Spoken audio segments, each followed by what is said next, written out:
Hello' guys, সকলোকে প্ৰথমতে good morning. আজি ওলাই যোৱাৰ আগত ভাবিলোঁ কিয়নো সৰু সুৰাকৈ ভিডিঅ' এটাকে বনাই চাওঁ। পিছে ইমান ভালকৈতো নাজানো, বেয়া লাগিলে জনাব। ৰাতিপুৱা শুই থাকোঁতে দেউতাই ফোন মাৰি ক'লে যে আজি অকণমান সোনকালে মালৰ অৰ্ডাৰ অলপ আছে।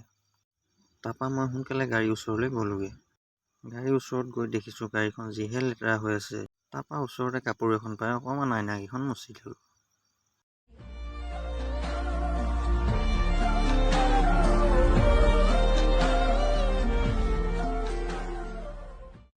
ফাইনেলি গাড়ীখন ভিতৰ বাহিৰ চফা কৰা হ'লগৈ।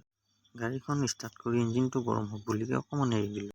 ছাইড মিৰৰত নিজৰ ফেচটোকে চাই কিমান যে আনন্দ লাগে। তেনেকুৱাতে আমাৰ কেঁচামাল লৈ অহা গাড়ীখন বৰ্তমান আহি পাইছেহি। তেনেকুৱাতে দাদাহঁতে সিখনৰ পৰা আনলোড কৰি নিজৰখনতে লোড কৰিব ধৰিছে।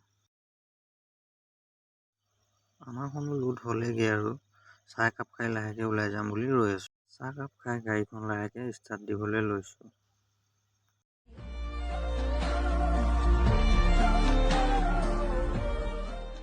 লাহেকৈ সকলোখিনি চব হ'ল, এতিয়া দুখন লাহেকৈ ওলাই গৈছোঁ।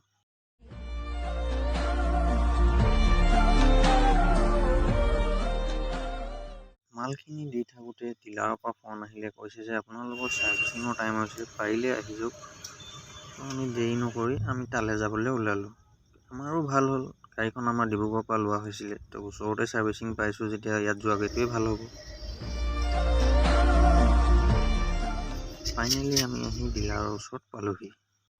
কাম বহুত আছিলে, সেইকাৰণে কৰিবলৈ অকণমান টাইম লাগিলে। এতিয়া আমি লাহেকৈ ঘৰলৈ যাবলৈ ওলাইছোঁ আৰু। এনেকুৱা ধৰণৰ ভিডিঅ' বনাই পোৱা নাই, কেনেকুৱা লাগিলে জনাবচোন বাৰু।